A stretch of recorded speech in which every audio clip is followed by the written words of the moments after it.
History moves like the tide, rising, falling, reshaping the shores of human ambition. No empire believes it will be the one pulled beneath the waves. Each sees itself as eternal, chosen, unbreakable. Yet even the mightiest realms are built on borrowed time. When the 19th century opened its gates, a once unstoppable power stood trembling before modernity, the Ottoman Empire. Its story is not only of decline, but of transformation, a civilization caught between the sword and the steam engine, between faith and the future. Every empire believes its glory will last forever, that its banners will always flutter upon the winds of history. Yet time, silent and merciless, spares none. At the dawn of the 19th century, the Ottoman Empire, once the terror of kings and the shadow that loomed over Europe, stood before a new and unforgiving age. The world around it was shifting. Nations were awakening, machines were roaring to life, and ideas were spreading faster than any army could march. What followed was not merely the story of collapse, but of an empire trapped in the echo of its own greatness. As the century began, the world surrounding the Ottoman realm was convulsing with revolution and rebirth. The shockwaves of the French Revolution still rolled across Europe, carrying words powerful enough to unseat kings: liberty, equality, fraternity. These were not just ideals, they were sparks. They leapt across borders, igniting minds in Italy, Germany, and the Balkans, and dismantling an old order built on divine monarchy and obedience.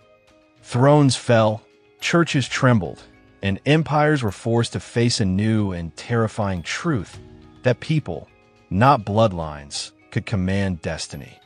In the Balkans, those ancient mountains that had long endured beneath imperial rule, new voices began to rise. The Serbs, the Greeks, the Bulgarians, and the Romanians each rediscovered themselves as nations rather than subjects. Poets wrote of freedom, priests whispered rebellion, and secret societies plotted the rebirth of lost kingdoms. Across monasteries and taverns, the dream of independence took root. For centuries they had fought as Ottoman soldiers.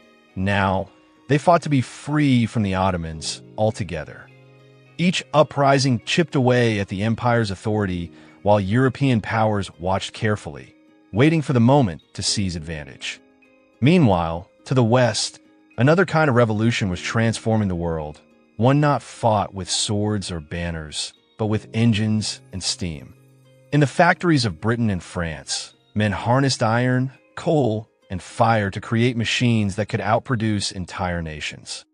The Industrial Revolution was changing not only how people worked, it was redefining what power meant.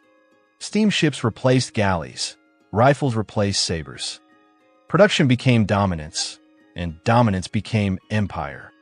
Britain ruled the seas, France built colonies across Africa and Asia, and the rest of Europe raced to follow. Technology had become a weapon sharper than any blade. The Ottoman Empire, still bound to the rhythms of an earlier age, could not keep pace. Its economy remained chained to subsistence agriculture and a decaying tax system. Wealth that once flowed into Istanbul now drained outward. The empire, once self-sufficient, began borrowing heavily from Europe, and every loan carried unseen chains. Debt became dependency. By the early 19th century, the empire's finances were tangled in corruption and foreign control. Its markets flooded with British textiles and French goods. The sick man of Europe had begun to show its symptoms. Around it, the great powers of Europe circled like wolves. Austria sought to keep revolution at bay while quietly extending its influence through the Balkans. Russia, claiming to be the heir of Byzantium, dreamed of seizing Constantinople and reaching the warm waters of the Mediterranean, the eternal prize of empire. The Tsars encouraged orthodox unrest inside Ottoman lands, sending priests as diplomats and weapons disguised as gifts. Britain coveted Egypt and the Suez, the golden artery connecting London to India. France, hungry for renewed prestige, looked toward North Africa. Each power drew invisible lines across Ottoman territory, preparing for the day the empire would collapse. Within, decay spread like a slow poison. From the Danube frontier to the deserts of Mesopotamia, the Ottoman administrative web had rotted into corruption, bribery, and betrayal. Provincial governors, once loyal servants of the Sultan, became local monarchs, collecting taxes as personal tribute and ruling provinces as private fiefdoms. The treasury bled dry while the court indulged in luxury. Ministers grew rich, soldiers went unpaid, and peasants starved in silence. The empire's own structure had become its greatest enemy. The army, the heart of Ottoman might, had grown hollow. Promotions were bought, not earned. Officers were chosen for loyalty instead of skill. Every effort at modernization ended the same way, strangled by conservative factions terrified of losing privilege.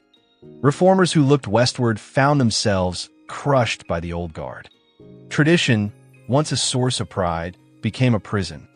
In the cities, a fragile hope flickered.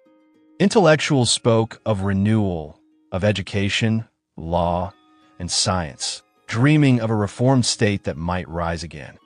But their words collided with the granite wall of religious orthodoxy. Sharia law governed life, thought, and expression. Curiosity was punished, dissent silenced. Scholars who admired European progress were branded as heretics. Innovators vanished into exile or obscurity. Meanwhile, the empire's minorities, Armenians, Arabs, Jews, Greeks, and others, suffered from deepening inequality that fractured the fragile unity of the state. In the end, the empire's decline was not born solely from defeat on the battlefield, but from exhaustion within. It was not conquered by foreign powers. It decayed from its own contradictions. A civilization caught between faith and reason, between memory and modernity, between the echo of its past and the silence of its coming end. While Europe surged ahead into the modern age, building factories, weaving telegraph lines across continents, and fueling progress through newspapers and science, the Ottoman Empire stood anchored in an older world. Decrees were still written on parchment, authority still drawn from heaven rather than reason. The modern age spoke with the voice of invention, yet the empire prayed to keep its fading illusions alive. Its tragedy was not only decline, it was denial. Cannons and muskets filled the arsenals, but no reformer had the will to use them for rebirth. The Ottomans possessed the weapons of the new age, but lacked the minds to wield them. And as history's tide rose, they mistook stillness for safety and drowned in their own certainty. But the rot did not begin in the palaces or ministries, it festered in the barracks. The Janissaries, once the empire's pride and the Sultan's most feared guardians, had become its poison. For centuries, they were unmatched, Christian boys taken from the Balkans through the Devshirme system, molded into soldiers of Islam, loyal only to the throne. They had been the empire's thunder at the gates of Europe, the shadow that haunted Christian kings, the victors of Varna, the stormers of Constantinople, the iron tide that once reached Vienna's walls. Yet glory is fleeting. Discipline gave way to arrogance, devotion to greed. The Janissaries stopped drilling and started dealing. They opened taverns, traded goods, plotted politics. Their barracks echoed, not with the clash of swords, but with drunken laughter and coins rolling across the floor. By the late 1500s, as Europe reinvented warfare with tactics and gunpowder, the Janissaries still clung to their curved blades and marching drums, relics of a bygone century. Then came Lepanto in 1571. The Christian fleets of Spain and Venice shattered the Ottoman navy, burning 200 ships and drowning 20,000 men. For the first time, the empire bled at sea. The myth of invincibility was gone. The 17th century brought no redemption. In the Great Turkish War, the Janissaries met their match not in valor, but in technology. At Vienna, European cannons thundered and Polish cavalry, led by King Jan Sobieski, crushed their lines. The Ottoman dream of eternal conquest died beneath that cannon smoke. They had marched into the future armed with yesterday's pride, and the future buried them for it. By the dawn of the 19th century, the once mighty empire drifted like a ship without stars, caught between an age it no longer understood and a past it could not release. The Ottoman twilight had begun. Even before that long decline, disaster had already taken root. 2 years after Vienna, in 1687, the Janissaries met ruin again at Mohacs, the same fields where their ancestors had once triumphed. The Austrians hunted them like ghosts of their former selves. The Drava River ran thick with their bodies. The army collapsed, spirits shattered, and for the first time, the Janissaries refused to fight. In their despair, they turned on their own. The Grand Vizier fell to their blades. Sultan Mahmud IV was deposed amid chaos. The empire's sword had become a dagger pointed inward. The Ottoman army, once the instrument of conquest, was now a creature of rebellion, devouring its masters piece by piece. The Treaty of Karlowitz in 1699 sealed the empire's humiliation. Hungary and Transylvania were surrendered to the Habsburgs, Podolia to Poland, and Azov to Russia. For the first time, the Ottomans were no longer expanding but bargaining for survival, negotiating not to win, but to lose slowly. And still, the Janissaries refused to change. They mocked firearms as dishonorable, demanded land, wives, and inheritances, and transformed from a warrior brotherhood into a corrupt hereditary class. They filled payrolls with ghost soldiers and drained the treasury dry. By the 1700s, the army that had once stormed Constantinople had rotted into a parasitic guild of extortioners. War revealed the truth.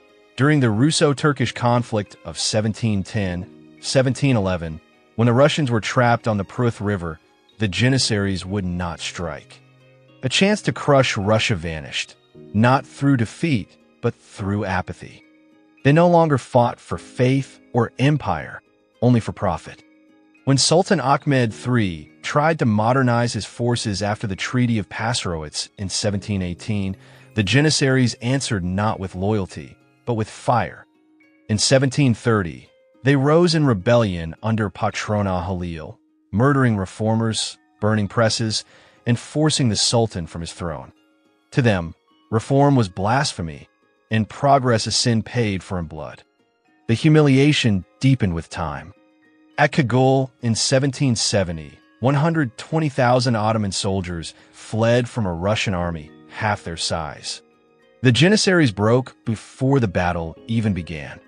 The empire lost Crimea and, with it, command of the Black Sea. The Treaty of Kukut-Kainarka in 1774 didn't just redraw borders, it shattered the empire's soul. For the first time, a Christian power, Russia, claimed the right to meddle in Ottoman affairs. Defeats piled up like gravestones. At Foksani and Rymnik in 1789, the Janissaries ran at the whisper of wind, abandoning posts before the Russians even appeared. They demanded pay before courage, comfort before honor. Soldiers no longer fought, they negotiated. By then, rebellion was tradition. The Janissaries were no longer soldiers. They were kingmakers, manipulators, parasites feeding on the empire's heart. They decided who ruled and who died. When Sultan Selim III ascended the throne, he dared to imagine something new, a modern, disciplined army called the Nizam-i-Sedid. But his vision could not coexist with the old pride of the Janissaries. Their time had passed, but they would not go quietly. In the year 1807, rebellion once again erupted within the empire, not in defense of its glory, but in defiance of its future. The insurgents stormed the royal palace, slaughtered reformers, and dragged Sultan Selim III to his death. His execution was not merely the fall of a monarch, it was the death of renewal itself. Selim had been one of the few rulers who understood that survival meant transformation. With his death came not peace, but a silence heavy with decay, more dangerous than any war. When Mahmud II ascended the throne in 1808, He did not inherit an empire, he inherited its ruins. The Ottoman realm was rotting from within, the army mutinous, the bureaucracy infested with corruption, the provinces nearly sovereign in their disobedience. The Janissaries, once the sword of the state, had become its shackles. Even the Sultan, heir to centuries of power, was a prisoner inside his own walls. Every attempt at reform risked assassination. Every pause invited collapse. Mahmud soon recognized the truth that others had refused to see. The empire's greatest enemy was not abroad, not Russia, not Britain, not Austria, but its own army. It was a monster of privilege and tradition that devoured the hand that fed it. But unlike the sultans before him, Mahmud refused to meet fury with haste. He would not strike the beast head-on. Instead, he would start it slowly. In the shadows of his own court, Mahmud began to rebuild. He weakened the power of the provincial lords, the Ayans, who had ruled their lands as petty kings and drained the treasury for personal gain. He brought governance back to the center, forming new councils, reorganizing ministries, and surrounding himself with a new generation of thinkers, men molded by Western science, law, and rational thought. These reformers, doctors, translators, and officers would become the architects of a reborn Ottoman order.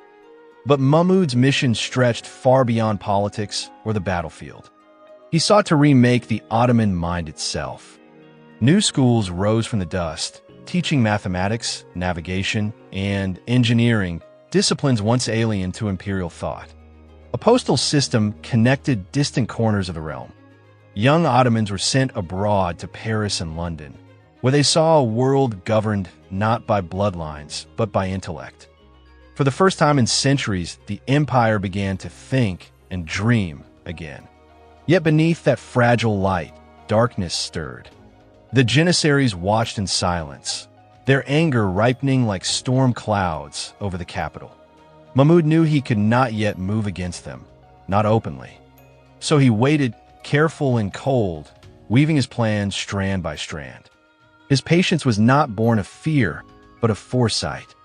He understood what no sultan before him had dared to, that to preserve the empire, he must first destroy what had once made it great. And thus began the long, quiet countdown, a reckoning that would soon erupt in fire. When it came, Istanbul would tremble beneath cannon smoke, and an ancient brotherhood would vanish in blood. The empire's past would burn, so that its future might, at last, begin. By the dawn of the 1820s, Sultan Mahmud II understood a truth carved in blood and memory.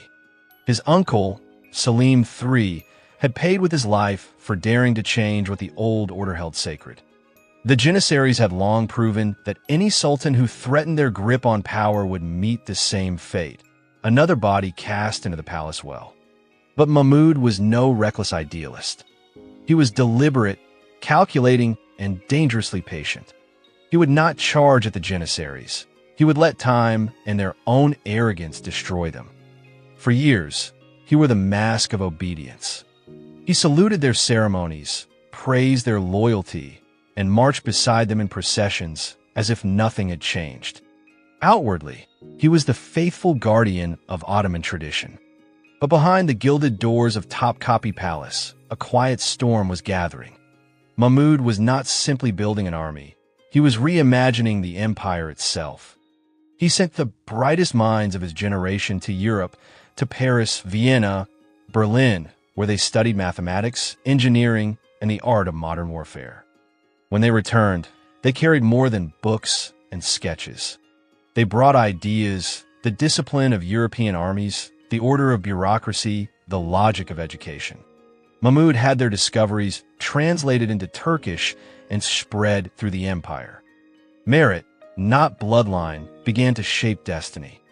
The old foundations of privilege were slowly dismantled, one careful reform at a time. In secret, the Sultan forged a new force, small, loyal, and disciplined. They were called the Asakarai-Mansurai Mohammadi, the victorious soldiers of Muhammad.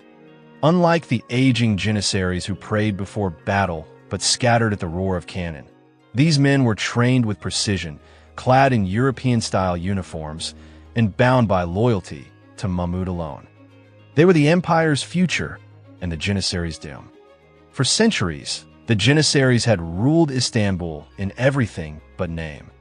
But whispers of the Sultan's new army spread through the coffeehouses and markets like wildfire. The old guard sensed their end approaching, and their fear turned quickly into fury.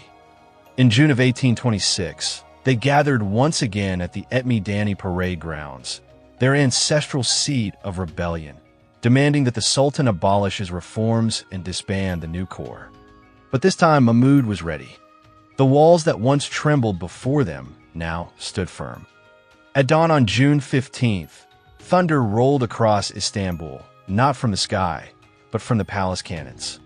The Sultan's forces surrounded the Janissary barracks, and the order was given. After nearly 2 decades of waiting, Mahmud struck. No bargães, no hesitação, no mercy. The first volley of artillery ignited a firestorm. The barracks erupted in flames as gunpowder ignited, devouring banners and men alike. By nightfall, the once mighty Janissary corps was nothing but ash. In the days that followed, Mahmud's troops scoured the city, rounding up anyone with Janissary ties, soldiers, commanders, even families. The executions were swift. The Bektashi dervishes, a mystical brotherhood linked to the Janissaries, were also purged. Their lodges were closed, their relics seized, and their order dissolved. Within a week, a military institution that had once terrified Europe, more than 100,000 strong, was wiped from existence. The Sultan declared them traitors to God and empire, erasing their name and memory from the record. The decree that followed called the purge by a deceptively serene name, Vakawai Herai, the fortunate event. Fortunate, perhaps, not in mercy, but in necessity. For the first time in centuries, the empire had torn out the rot within its own heart. Yet the cost was staggering. The fall of the Janissaries left a vacuum where centuries of hierarchy had once stood. Mahmud had removed the guardians of tradition, but not yet built the pillars of a modern state. Power still festered in the hands of provincial lords. Corruption still clung to the bureaucracy. And beyond the empire's borders, the great European powers, Britain, France, Russia, Austria, watched with quiet calculation, ready to exploit every weakness. The educated class Mahmud had cultivated was small, divided, and uncertain. Reformers pushed for progress, while conservatives whispered of sacrilege. The Sultan himself became the fragile bridge between two worlds, one fading into the past, the other uncertain and unsteady. He knew that to move too fast was to invite chaos, yet to move too slow was to ensure decay. Still, he pressed on. He introduced conscription, founded schools of engineering and medicine, modernized communication, and enlisted European officers to train his army. Local warlords were stripped of power. The machinery of central authority began to grind forward. Slowly, painfully, the Ottoman Empire began to awaken. These reforms would plant the seeds of the Tanzimat Era, the great reorganization that would define the empire's 19th century. It was an era that sought harmony between faith and science, tradition and reason, a desperate attempt to rebuild an empire through intellect rather than conquest. But progress came with paradox. The Sultan's new order also made his rule absolute. With the Janissaries gone, no domestic power remained to challenge him. In the countryside, rebellion smoldered. In the cities, discontent brewed. The empire was more modern, yet more fragile than ever. And still, through all the turmoil, the fortunate event marked something greater than vengeance. It was rebirth. The smoke that rose from Etmi did not only signal the end of the Janissaries. It announced the beginning of a new Ottoman age. From the ashes of tradition, Mahmud II forged the first outlines of a modern state, disciplined, educated, and centralized. Those reforms would echo through the Tanzimat, through the constitutional revolutions, and into the dying years of the empire itself. But time was unforgiving. The Ottoman state had begun to change, only centuries too late. Even so, the legacy of that fiery June morning endured. The cannons that roared in 1826 silenced not just an army, but an era, and declared to the world that the Ottoman Empire, though wounded and weary, would fight to be reborn in the age of modernity.